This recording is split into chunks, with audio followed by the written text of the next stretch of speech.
देवलोक के शिल्पकार विश्वकर्मा की एक पुत्री थी। उसका नाम था संध्या। वह दिन भर तपती धूप में खेला करती थी। सूर्य की तेज किरणों का जैसे उस पर कोई असर ही नहीं होता था।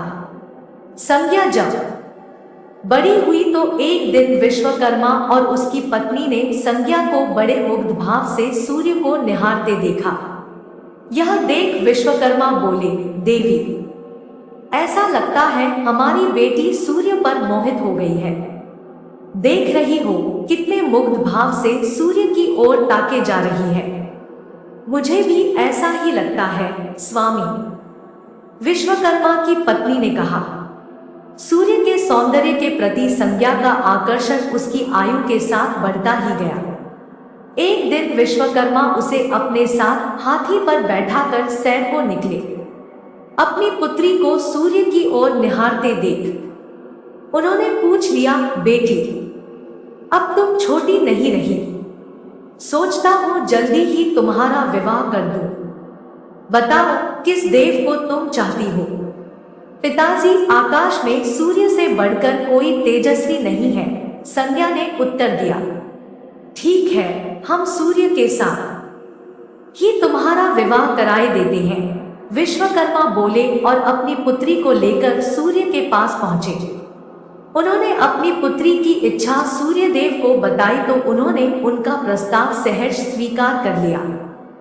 बोले, आपकी पुत्री मेरे साथ विवाह करना चाहती है, यह मेरे लिए सौभाग्य की बात है। पर इससे यह तो पूछ लो कि क्या यह मेरा ताप सहन भी कर पाएगी? विश्वकर्मा संध्या को एक ओर ले गए और उससे पूछा, सूर्यदेव का उत्तर तुमने सुन लिया बेटी, अब बताओ सहन कर लोगी हर ऋतु में उनका ताप? हाँ पिताजी, संध्या ने बड़े विश्वास के साथ कहा। कुछ ही दिन बाद संध्या का विवाह सूर्यदेव के साथ हो गया। संध्या सूर्यदेव के साथ उनके लोक चली गई। पति के साथ संध्या के दिन सुखपूर्वक बीतने लगे। फिर उनके यहाँ एक पुत्र पैदा हुआ जिसका नाम रखा गया। अनेक ऋषि मुनि बालक को आशीर्वाद देने आए। यह बालक ज्ञानियों में भी ज्ञानी होगा, ऋषियों ने भविष्यवाणी की। आशीर्वाद सच निकला। जब वह कुछ बड़ा हुआ तो ऋषि मुनियों से शिक्षा ग्रहण करने लगा। सूर्यदेव और संध्या को अपने बेटे पर गर्व था। वे बहुत ही प्रेम से अपने बेटे का लालन पालन करते थे। अचानक एक बार ग्रीष्म ऋतु में सूर्य की किरणें बहुत ही प्रखर हो गई। उनका तेज अपनी चरम सीमा पर जा पहुंचा। संध्या की चमड़ी झुलसने लगी। सूर्यदेव ने उसे अपने पास बुलाया तो वह अपनी आंखों पर हाथ रखकर उनके पास पहुंची। सूर्यदेव बोले, संध्या, मेरी ओर देखो। तुमने अपनी आंखें क्यों ढक ली हैं? नेत्र खोलो और मेरी ओर देखो। मैं तुम्हारा पति हूं। स्वामी, आपके ताप से मेरी आंखें खुल नहीं पा रही, संध्या ने कहा। इसका अर्थ तो हुआ कि तुम मुझे अपने से दूर कर रही हो। विवाह के पूर्व मैंने तुमसे पूछा भी था कि क्या मेरा ताप सहन कर पाओगी? तुम्हारी सहमति पाकर ही मैंने तुम्हारे साथ विवाह करना स्वीकार किया था, लेकिन अब तुम अपने वचन से मुकर रही हो, सूर्यदेव ने कुछ क्रोधित होते हुए कहा। स्वामी, इसमें मेरा कोई दोष नहीं, संध्या बोली। आपका ताप ही इतना प्रखर है कि सूर्यदेव और भी कुपित हो उठे। बोले, सुनो संध्या, प्राणवान वस्तुओं को जीवित रखने वाला मैं ही हूं, परंतु तुमने मेरी ओर से आंखें बंद कर ली, अतः तुम्हारे गर्भ से जो बालक उत्पन्न होगा वह यम होगा। यम अर्थात मृत्यु का देवता। संध्या वहां से भाग जाना चाहती थी, लेकिन बच्चों का मोह उसे विवश किए हुए था। संध्या की एक सहचरी थी, उसका नाम था छाया, जो हुबहू संध्या की ही प्रतिलिपि थी। उसने इस विषय में छाया से मदद लेने का निश्चय किया। उसने छाया को बुलाया और अपनी समस्या बताई। सुनकर छाया बोली, मुझे क्या करना होगा? तुम संज्ञा बनकर मेरे पति के पास जाओ और उनकी पत्नी और मेरे बच्चों की मां बनकर वहीं रहो, संज्ञा ने कहा। उन्होंने मुझसे पूछताछ की तो कहना मैं संज्ञा हूं, भेद मत खोलना। यह सब मैं करूंगी, लेकिन मेरी एक शर्त है। सूर्यदेव कभी मुझ पर बिगड़े या शाप देने लगे तो मैं सारा भेद खोल दूंगी, छाया ने कहा। ठीक है छाया, अब जाओ और मेरे बच्चों को संभालो। तुमने मुझे बहुत ही कठिन काम सौंपा है संज्ञा, फिर भी मैं भरसक प्रयत्न करूंगी, छाया बोली और वहां से चली गई।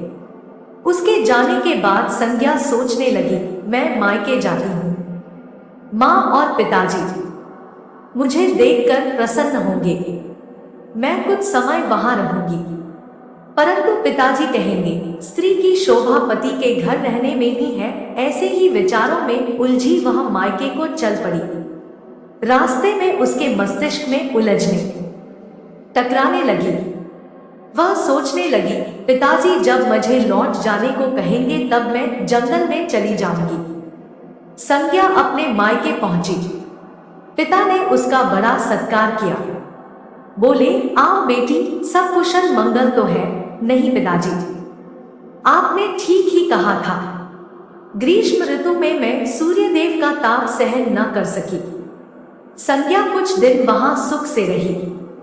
एक दिन पिता ने उससे कहा, संज्ञा, तुम्हारे आने से मुझे बड़ा हर्ष हुआ है, परंतु विवाह हो जाने के बाद स्त्री को मायके में अधिक समय तक नहीं रहना चाहिए।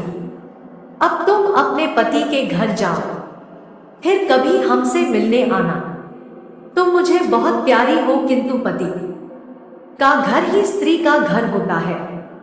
यही मैंने सोचा था, संज्ञा मन ही मन बोली और एक रात चुपचाप पिता का घर छोड़कर जंगल में चली गई। वह सोचने लगी, मैं सूर्य के सामने नहीं जा सकती, अब घोड़ी बन जाती हूँ। उस रूप में मुझे कोई पहचान नहीं पाएगा। घोड़ी का रूप धारण कर संज्ञा तपस्या करने लगी, सूर्य के ताप की शक्ति को कम करने के लिए। उधर छाया ने सूर्य के यहाँ जाकर संज्ञा का स्थान ले लिया था। सूर्यदेव ने उसे संज्ञा ही समझा। वे बोले, तुम लौट आई मेरे यहाँ, क्षमा कर दो स्वामी, मैंने अपनी दुर्बलता को जीत लिया है। छाया खेद भरे स्वर में बोली, संज्ञा, मैं तो कब का तुम्हें क्षमा कर चुका। अब घर की जिम्मेदारी संभालो, बच्चों का लालन पालन करो, सूर्यदेव ने कहा। छाया ने कक्ष में लेटे दोनों बच्चों पर निगाह डाली और घर की जिम्मेदारियां संभाल ली। छाया इस घर में सुखी थी। वह प्राय सोचा करती, बेचारी संज्ञा, कितना अच्छा घर त्यागना पड़ा उसे, क्या वह कभी नहीं लौटेगी। समय पाकर छाया को एक पुत्र हुआ। पुत्र पैदा होने के बाद वह कुछ चिंतित रहने लगी।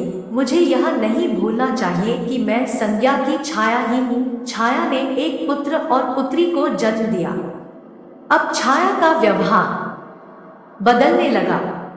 वह अपने बच्चों से तो प्यार करती थी, लेकिन संज्ञा के बच्चों को ताड़ने और उनके साथ दुर्व्यवहार करने लगी। मनु ने तो विमाता के व्यवहार को नजरअंदाज कर दिया, लेकिन यम को उसका व्यवहार खटकता रहा। माता छाया का यमुना बहन के साथ ऐसा व्यवहार करना उचित नहीं। वह अपने बच्चों के साथ तो कितना अच्छा व्यवहार करती है, हम भाई बहन से नफरत, एक दिन तो हद ही हो गई। छाया ने यमुना के बाल पकड़े और उसे डंडे से पीटते हुए बोला, कमबख्तो, मरते भी तो नहीं, मर जाए तो मेरा पीछा छूटे। जब छाया देर तक यमुना को पीटती रही तो यम से न रहा गया। उसने जाकर छाया का हाथ पकड़ लिया और गुस्से से बोला, बस माता, अब तुमने यमुना पर हाथ उठाया तो मुझसे बुरा कोई न होगा। अच्छा, तेरी यह हिम्मत, मुझे धमकी देता है।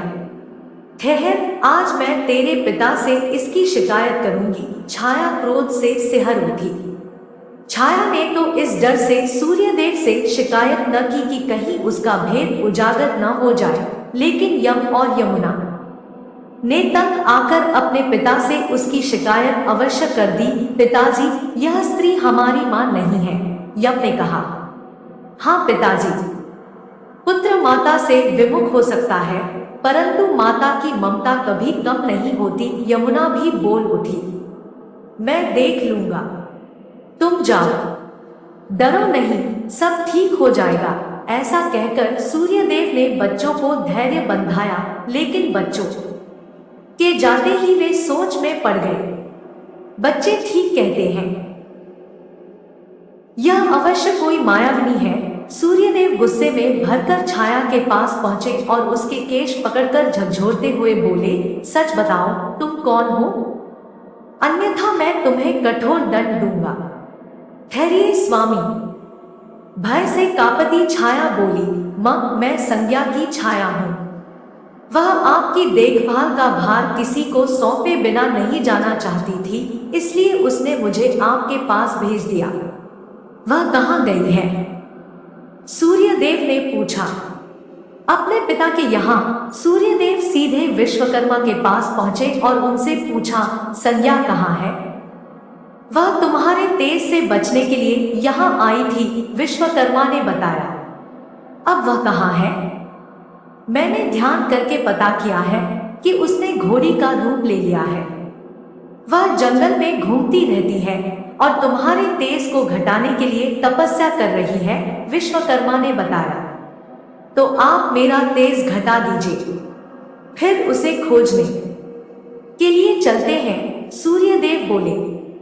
विश्वकर्मा ने सूर्यदेव के तेज का 8वां भाग छांट दिया, जिससे उनका तेज घट गया। फिर वे संज्ञा को खोजने निकले। उन्होंने राहगीरों से पूछताछ की, तुमने इधर कोई घोड़ी देखी है?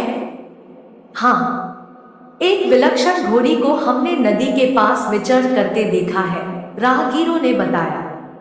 उसमें विलक्षण क्या बात है? वह घोड़ी मानवी भाषा में बोलती है, देव। तब तो वह अवश्य ही संज्ञा होगी, सूर्यदेव बोले।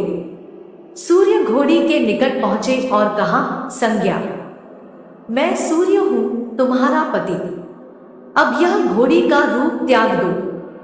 जब तक मेरी मनोकामना पूरी न होगी, मैं यह रूप नहीं त्यागूंगी, घोड़ी बनी संज्ञा ने उत्तर दिया। तुम्हारी मनोकामना तो पूरी भी हो गई, सूर्य ने कहा। सूर्यदेव ठीक कहते हैं, बेटी। विश्वकर्मा बोले, मैंने इनके तेज का 8वां भाग काट दिया है। पिता से आश्वासन पाकर संज्ञा ने अपना घोड़ी वाला रूप त्याग दिया और अपने स्वाभाविक रूप में आ गई। वह हर्ष और विभोर से अपने पिता से लिपट गई और फूट फूट कर रोने लगी। फिर उसने झुककर सूर्यदेव के पांव छुए और पूछा, स्वामी, हमारे बच्चे तो सकुशल है न? हाँ, दोनों बच्चे ठीक हैं। मनु, यम और यमुना को अब फिर से मां मिल जाएगी, सूर्यदेव ने मुस्कुराकर कहा। मैं अब कभी भी अपना घर त्याग कर नहीं जाऊंगी, संज्ञा बोली। आप छाया को क्षमा कर देना और अपने साथ ही रखना। दोनों का मिलन देखकर विश्वकर्मा ने भी अपना आशीर्वाद प्रदान किया। जाओ और सदा सुख शांति से रहो। सूर्यदेव और संज्ञा सूर्यलोक पहुंचे और छाया और बच्चों के साथ आनंद पूर्वक रहने लगे।